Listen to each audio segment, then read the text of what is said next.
بسم اللہ الرحمن الرحیم نحمده ونصلی علی رسولہ الکریم اما بعد۔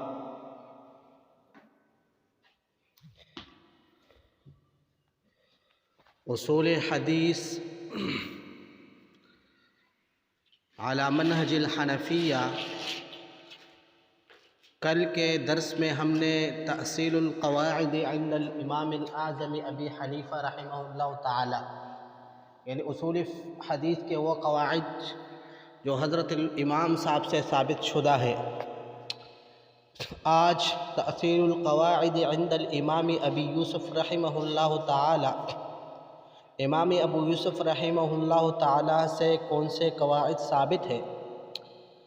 تو حضرت لکھتے ہیں کہ ثم جاء بعد الامام ابی حنیفہ تلمیذہ الامام الحافظ ابو یوسف یعقوب بن ابراہیم القاضی الانصاری رحمہ اللہ تعالی، وقد اشار في اثناء كتبه الى قواعد الاخذ بالاخبار واصوله وما يقبل منها وما يرد واليك بعضها۔ امام ابو یوسف رحمہ اللہ نے بھی اپنی کتابوں کے اندر بعض قواعد کی طرف اشارہ کیا ہے اور بعض اصول کی طرف، جو اصول حدیث کے متعلق ہے، یعنی کون سے اخبار اور کون سے احادیث کو قبول کیے جائیں گے اور کون سوں کو رد کیے جائیں گے۔ ان میں سے آپ کے خدمت میں بعض پیش خدمت ہے۔ سب سے پہلی نمبر 1، لا تقبل الاخبار الشاذہ۔ امام ابو یوسف رحمہ اللہ نے الرد علی سیر الاوزاعی نامی کتاب میں تصریح کی ہے کہ شاذ احادیث کو قبول نہیں کیا جائے گا، بلکہ ان احادیث کو لیا جائے گا جو فقہا جانتے ہو اور جو کتاب اور سنت کے موافق ہو۔ چنانچہ وہ الرد علی سیر الاوزاعی نامی کتاب میں امامی اوزاعی کو مخاطب کرتے ہوئے لکھتے ہیں، علیک من الحدیث بما تعرفہ العام وإیاک والشاذ منہ، کہ آپ کے اوپر اس حدیث کو لینا لازم ہے جس کو عام اہل علم جانتے ہو، اور شاذ سے اجتناب کرنا ضروری ہے۔ اور دوسری جگہ پر امام ابو یوسف رحمہ اللہ نے حدیث شاذ کی تعریف یہ کی ہے کہ الروایت تزداد کثرتا ویخرج منها ما لا يعرف ولا يعرفه اہل الفقہ،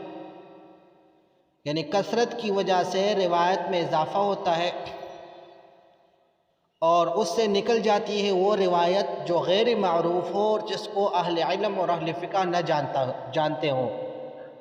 اور جو کتاب اور سنت کے موافق نہ ہو۔ لہذا شاذ حدیث سے اپنے آپ کو بچاؤ اور اس حدیث کو لو جس پر عام علماء کرام کا عمل ہو، جو فقہاء کرام کے نزدیک جانا پہچانا ہو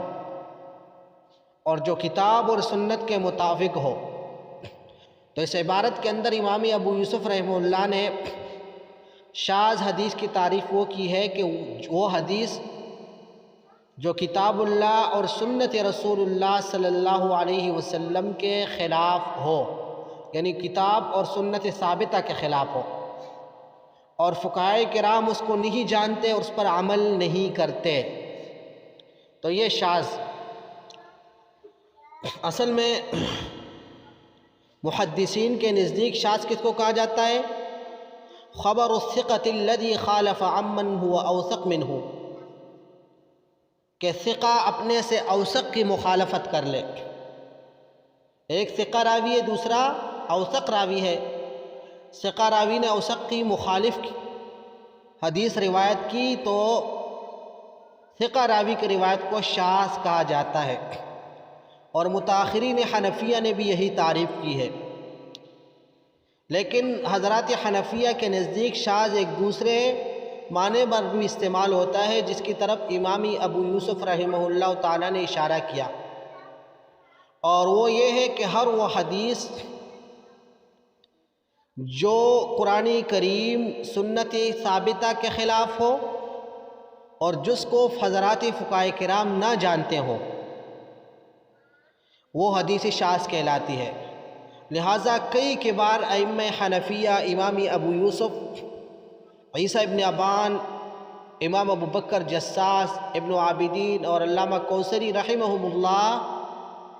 نے اس کی تصریح کی ہے کہ حضرات حنفیہ کے ہاں شاذ کا دوسرا معنی ہے، حتیٰ کہ حافظ ابن عبد البر رحمہ اللہ تعالیٰ نے بھی اس کی تصریح کی ہے۔ بہرحال اس پر کتاب کے اندر، حاشیے کے اندر تمام علماء کرام کی تصریحات اور عبارات ذکر کی گئی ہے۔ بہرحال ایک قاعدہ امام ابو یوسف رحمہ اللہ سے جو ثابت تھا وہ یہ کہ حدیث شاذ کو قبول نہیں کیا جائے گا۔ حدیث شاذ کی امام ابو یوسف رحمہ اللہ نے تعریف وہ کی کہ جو کتاب سنت ثابتہ کے خلاف ہو اور فقہائے کرام اس کو نہیں جانتے، اس پر عمل نہیں کرتے تو وہ حدیث شاذ کہلاتی ہے، اس پر عمل نہیں کیا جائے گا۔ دوسرا جو قاعدہ ہے وہ بھی الرد علی سیر الاوزاعی سے ثابت ہے، اور وہ یہ ہے کہ یشترط لقبول خبر الواحد الا یکون مخالفا للکتاب والسنت الثابت المعروفہ۔ بہرحال یہ بھی پہلی کی طرح ہے کہ ہر وہ خبر واحد جو کتاب اور سنت ثابتہ معروفے کے خلاف ہو تو اس کو قبول نہیں کیا جائے گا، بلکہ خبر واحد کے قبول کرنے کے لیے ضروری ہے کہ وہ کتاب اللہ اور سنت ثابتہ کے خلاف نہ ہو۔ چنانچہ امام ابو یوسف رحمہ اللہ نے الرد علی سیر الاوزاعی میں تصریح کی ہے کہ خبر واحد کے قبولیت کی شرائط میں سے ایک شرط یہ ہے کہ وہ کتاب اللہ اور رسول اللہ صلی اللہ علیہ وسلم کی سنت ثابتہ معروفہ کے خلاف نہ ہو۔ چنانچہ امام اوزاعی کو مخاطب کرتے ہوئے امام ابو یوسف فرماتے ہیں علیک بما علیہ الجماع من الحدیث وما یعرفہ الفقہاء وما یوافق الکتاب والسنہ فقس الاشیاء علی ذلك فما خالف القرآن فلیس عن رسول اللہ وان جاءت به الروایہ، کہ آپ کے اوپر اس حدیث کو لینا لازم ہے جس پر فقہائے کرام کی جماعت کا عمل ہو، فقہائے کرام اس کو جانتے ہو، جو کتاب اور سنت کے موافق ہو، اسی پر باقی اشیاء کو قیاس کر لیا کرو۔ پس وہ حدیث جو قرآن کے خلاف ہو تو وہ اللہ کے رسول کی حدیث نہیں ہے، اگرچہ روایت میں اس کی ذکر وارد ہو۔ اسی کتاب کے اندر دوسری جگہ پر امام ابو یوسف رحمہ اللہ فرماتے ہیں فَاجْعَلِ الْقُرْآنَ وَالسُّنَّةَ الْمَعْرُوفَةَ اماماً قائداً واتبع ذلك، کہ اصل قرآن کو اور سنت معروفہ ثابتہ کو اصل بنا، اس کو قائد اور رہنما بنا، اور باقی جو اخبار احاد اسی کی تابع بناؤ۔ وَقِسْ عَلَيْهِ مَا يَرِدُ عَلَيْكَ مِمَّن لَمْ يُوضِحْ لَكَ فِي الْقُرْآنِ وَالسُّنَّةِ، لہذا اسی پر قیاس کرو، ہر وہ چیز جو قرآن کریم اور سنت کے اندر وضاحت کے ساتھ وارد نہ ہو تو اسی پر قیاس کرو، اس کو دیکھا جائے گا کہ وہ قرآن کے صراحت یا سنت معروفہ ثابتہ کے خلاف ہے تو اس کو قبول نہیں کیا جائے گا۔ تیسری بات، یجوز نسخ القرآن بالسنت المتواترہ۔ امام ابو یوسف رحمہ اللہ سے یہ قاعدہ بھی منقول ہے، امام ابو الحسن کرخی رحمہ اللہ تعالیٰ نے نقل کیا ہے کہ قرآن کریم کا نسخ، اس کو منسوخ کرنا سنت متواترہ سے جائز ہے، وہ سنت متواترہ جو یقین کا فائدہ دے، جس طرح کہ مسح علی الخفین پر دلالت کرنے والی احادیث، وہ سنن متواترہ ہے، یقین کے فائدہ دینے والی ہے، لہٰذا قرآن کریم کا جو حکم ہے یعنی پاؤں کا دھونا، اس حکم کو اس نے منسوخ کر دیا موضوع کے حق میں۔ نمبر 4، اخبار الآحاد تقبل فی الحدود۔ امام ابو یوسف رحمہ اللہ نے اپنے امالی کے اندر تصریح کی ہے کہ خبر واحد کو حدود میں قبول کیا جائے گا۔ حدود، اسلامی جو حدود ہوتی ہے تو اس میں خبر واحد کو قبول کیا جائے گا۔ دوسری تعبیر کے ساتھ یہ ہے کہ حدود خبر واحد سے بھی ثابت ہوتی ہے، لہذا خبر واحد میں اگر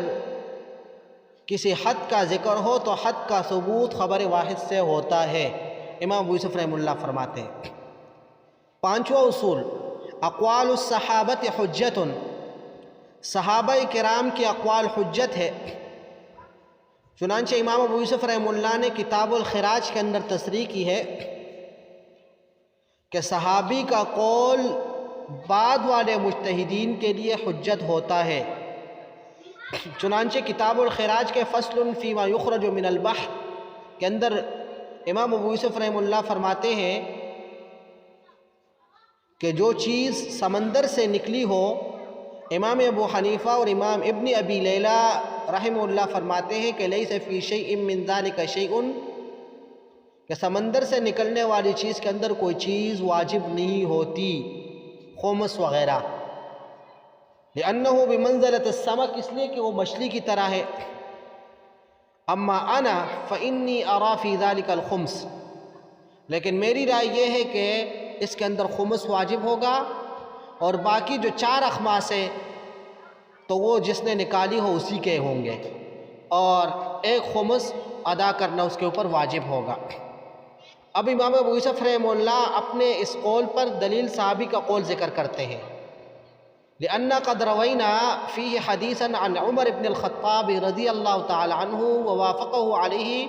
عبداللہ بن عباس رضی اللہ عنہم، اس لیے کہ ہم نے اس بارے میں حضرت عمر کا حدیث بھی روایت کیا ہے، عبداللہ ابن عباس نے بھی اس کی موافقت کی ہے، تو فاتبعنا الاثر ولم نر خلافا، تو لہٰذا ہم اثر کی تابعداری کریں گے، اس لیے کہ ہمیں اس میں صحابہ کرام کا اختلاف نظر نہیں آیا۔ صحابہ کرام نے اس مسئلے میں اختلاف حضرت عمر اور حضرت عبداللہ ابن عباس سے نہیں کیا، لہٰذا صحابہ کرام کا یہ قول حجت ہوگا۔ امام کرخی رحمہ اللہ نے اس طرح کے بہت سارے مسائل میں استدلال کیا ہے اس بات پر کہ صحابی کی تقلید جائز ہے، جب اس زمانے میں اہل عصر نے یعنی دوسرے صحابہ کرام نے اختلاف نہ کیا ہو، تو اس وقت صحابہ کرام کی تقلید جائز ہے، ان کا اقوال حجت شرعی ہوں گے اور ان کے اوپر عمل کرنا واجب اور ضروری ہوگا۔ امام ابو بکر جساس رحمہ اللہ نے بھی یہی بات ذکر کی ہے۔ چھٹی بات جو امام ابو یوسف رحمہ اللہ سے منقول ہے وہ یہ ہے کہ عرض میں حدثنا کہنا جائز ہے۔ عرض میں یہ امام صاحب سے بھی گزشتہ ترم میں ہم نے بتا دیا تھا کہ قرات علی الشیخ، شاگرد اپنے شیخ پر قرات حدیث کی قرات کر رہا ہو، پھر آگے جب وہ حدیث کی روایت کرے تو حدثنا اخبرنا وہ کہہ سکتا ہے یا نہیں کہہ سکتا، تو اس میں محدثین کا اختلاف تھا، لیکن امام ابو حنیفہ کی طرح امام ابو یوسف رحمہ اللہ کی بھی رائے یہ ہے کہ حدثنی اور اخبرنی کہہ کر وہ روایت کو بیان کر سکتا ہے۔ چنانچہ امام ابو طحاوی نے امام ابو یوسف سے روایت کیا ہے کہ اس نے عرض کی صورت میں یعنی قرات علی الشیخ کی صورت میں یہ بات جائز قرار دی ہے کہ طالب علم کہے حدثنی اور اخبرنی۔ یہ تو مبحث ثانی تھا۔ مبحث ثالث وہ قواعد جو امام محمد رحمہ اللہ تعالیٰ سے ثابت ہے اصولی حدیث میں۔ چنانچہ امام ابو یوسف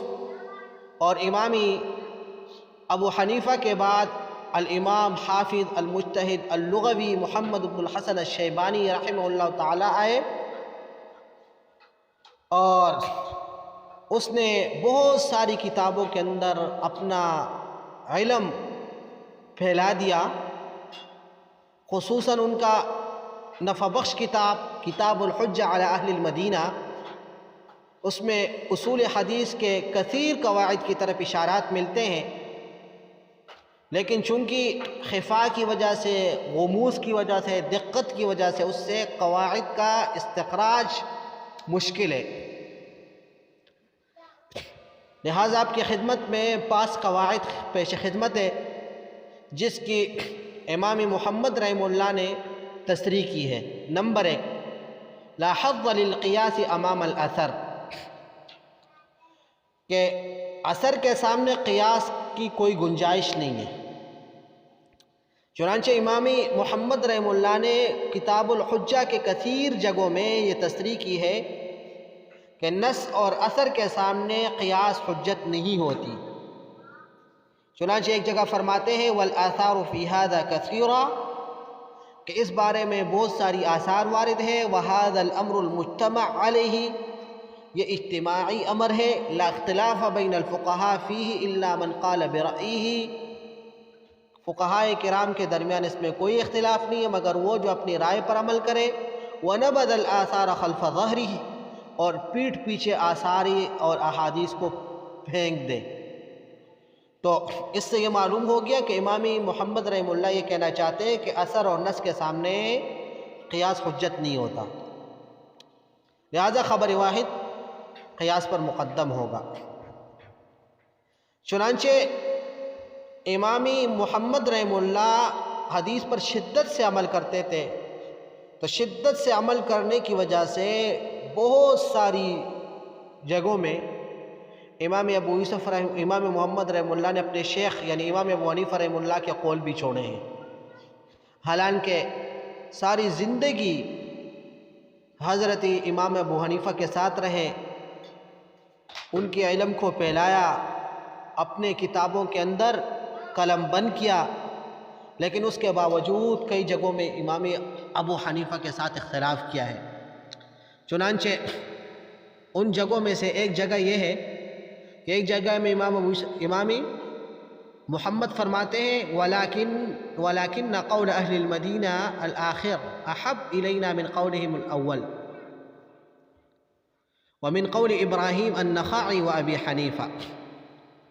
کہ اہل مدینہ یعنی امام مالک رحمہ اللہ کا جو دوسرا قول ہے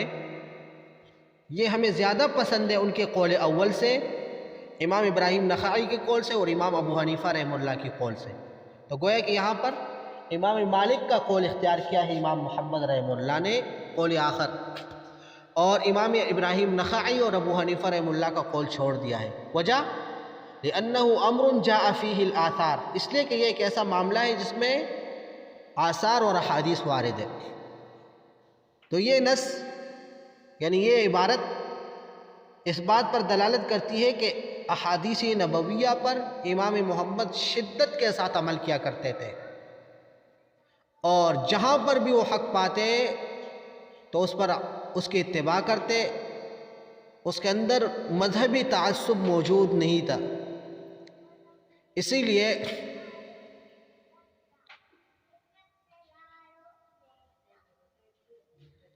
لیکن یہاں پر حضرت لکھتے ہیں کہ یہاں پر ایک اور بات بھی ملحوظ رکھنی چاہیے کہ امام ابراہیم نخعی اور امام ابو حنیفہ رحمہ اللہ کے اقوال بھی آثار پر مبنی ہوتے ہیں، جس طرح کہ امام محمد رحمہ اللہ نے اسی جگہ پر بیان فرمایا ہے، لیکن بات یہ ہے کہ امام محمد رحمہ اللہ کے نزدیک راجح امام ابو حنیفہ کا قول نہیں لگا، اس لیے انہوں نے اس کو چھوڑ دیا اور ترجیح دوسرے قول کو دی۔ تو لہٰذا اس بات کی دلیل ہے کہ امام محمد رحمہ اللہ کے اندر مذہبی تعصب، مسلکی تعصب نہیں تھا۔ نمبر 2، لا يقبل خبر الواحد فيما تعم به البلوى، کہ جس چیز میں بلوہ عام ہو، عموم بلوہ، اس میں خبر واحد کو قبول نہیں کیا جائے گا۔ اس کی طرف امام محمد نے کتاب الحجہ میں اس قاعدے کی طرف اشارہ کیا ہے کہ ان خبر الواحد فیما تعم به البلوى لا يقبل، اور اس کی تفصیل پہلے گزر چکی۔ نمبر 3، کہ اہمیت العمل المتوارث بین الفقہاء، فقہاء کے درمیان جو عمل تواتر کے ساتھ منقول ہو اس کی کو اہمیت حاصل ہوتی ہے۔ چنانچہ امام محمد رحمہ اللہ نے اپنی کتابوں میں بہت ساری جگہوں میں تنبیہ کی ہے کہ جو عمل فقہا کے درمیان تواتر سے منقول ہو وہ اہمیت کا حامل ہوتا ہے۔ چنانچہ موطا کے اندر ایک جگہ فرماتے ہیں، اور اس کا بھی یہی مطلب ہے کہ وہ قول ابی حنیفہ والعامہ من فقہاء الحنفیہ، تو وہ قول ابی حنیفہ یعنی اس حدیث پر امام حنیفہ اور عام فقہاء حنفیہ کا عمل ہے۔ اور یہ تعبیر، اس طرح کی تعبیرات موطا میں بہت ساری جگہوں پر وارد ہے۔ تو لہٰذا ایک جگہ پر فرماتے ہیں کہ اخبرنا سلام بن سلیم الحنفی عن المغیرہ عن ابراہیم قال کان یقال کل حبس على سهام الله الا الفرس والسلاح في سبيل الله فهذا ما عليه الفقهاء واهل العلم ببلادنا۔ حدیث نقل کی ہے، اور کہ ہر چیز میدان جہاد کے اندر جو چیز بھی اس کو مال غنیمت کے اندر حصوں کے اندر شامل کیا جائے گا، لیکن گھوڑا اور اسلحہ نہیں۔ تو فرماتے ہیں کہ یہ بات، اس پر فقہاء اور اہل علم ہمارے بلاد میں اسی پر عمل ہے۔ وقد روته الفقهاء من كل وجہ، اور حضرات فقہاء کرام نے اس کو ہر طریقے سے روایت کیا ہے۔ تو اس سے یہ معلوم ہو گیا کہ امام ابو یوسف نہیں بلکہ امام محمد رحمہ اللہ کے نزدیک جو چیز فقہا کے درمیان تواتر سے منقول ہو، جو حکم اس کو اہمیت دیتے تھے، وہ حکم اہم ہوتا ہے امام محمد کے ہاں۔ نمبر 4، جس چیز میں فقہاء کرام کا اختلاف ہو اس میں احوط اور اوثق پر عمل کرنا زیادہ مناسب ہے۔ الاخذ بالاوحد احوط والاوثق فی مختلف فیہ الفقہاء۔ چنانچہ کتاب الحجہ کے کثیر مواضع میں ایک قاعدے کی طرف اشارہ کیا، اور وہ یہ ہے کہ جب احادیث ایک امر میں متعارض ہو جائے، فقہاء کے اقوال مختلف ہو جائے، تو فرماتے ینبغی ان یؤخذ بالثقہ الذی لا یکون معہ فی النفس شیء، کہ جس چیز پر یقین ہو، یقینی امر کو لیا جائے جس کے بارے میں دل کے اندر کوئی چیز نہ ہو، کوئی شک اور شبہ نہ ہو۔ اور ایک جگہ پر فرماتے اذا شددت الفقہاء فی امر فخذ باوثقھا، کہ جب فقہاء کرام نے ایک چیز میں سختی کی ہو تو آپ کو چاہیے کہ آپ اس میں سے یقینی امر کو لیں۔ اذا اختلف فیہ الاحادیث، جب اس کے اندر احادیث مختلف ہو تو یقینی کو، احوط کو لینا چاہیے۔ وقد اختلفت فی الوتر بعینھا، پس وطر کے اندر احادیث کا اختلاف ہے۔ تو فروی ان ابن عمر کان ینزل بالارض فیوتر علیہا، عبداللہ ابن عمر رضی اللہ تعالیٰ عنہ سے مروی ہے کہ زمین پر اتر کر وطر پڑا کرتے تھے۔ ویروی ذلک عن النبی صلی اللہ علیہ وسلم، رسول اللہ صلی اللہ علیہ وسلم سے بھی یہ مروی ہے۔ تو فاخذنا باوثقھا واشبہھا بالحق، تو لہٰذا ہم نے یہاں پر جو اوثق یقینی اور جو حق کے زیادہ مشابہ اس کو لیا، اور ہم نے کہا کہ سواری پر وطر جائز نہیں ہے۔ وبما جاء به الآثار من التشدید فی الارض، اس لیے کہ ایک تو بات یہ ہے کہ چونکہ یہ اوثق اور احتیاط اسی میں ہے، دوسری بات یہ ہے کہ آثار کے اندر، احادیث کے اندر وطر کے معاملے میں تشدید وارد ہے، تو اس لیے ہم نے یہ بات اختیار کی ہے کہ سواری پر وطر جائز نہیں ہے۔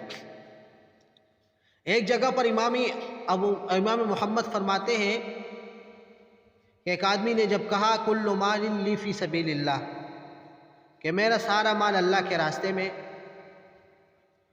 تو امام ابو حنیفہ رحمہ اللہ فرماتے کہ یتصدق بمالہ کلہ ویمسکہ ما یقوتہ، کہ اپنا سارا مال وہ صدقہ کرے گا اور صرف قوت یعنی اتنا مال اپنے لیے چھوڑے گا جس سے اس کا گزارا ہو۔ اب فرماتے الامر الذی قال ابو حنیفہ لفظ بالثقہ الذی فی النفس معه شک ولا لیس فی النفس معه شک ولا شبہۃ، کہ امام ابو حنیفہ رحمہ اللہ نے جو بات لی ہے وہ یقین اور ثقہ بات کو لینا، یقینی بات پر عمل کرنا ہے جس میں دل کے اندر کسی قسم کی شک اور شبہ کی گنجائش نہ ہو۔ تو اس سے یہ معلوم ہو گیا کہ کسی حکم میں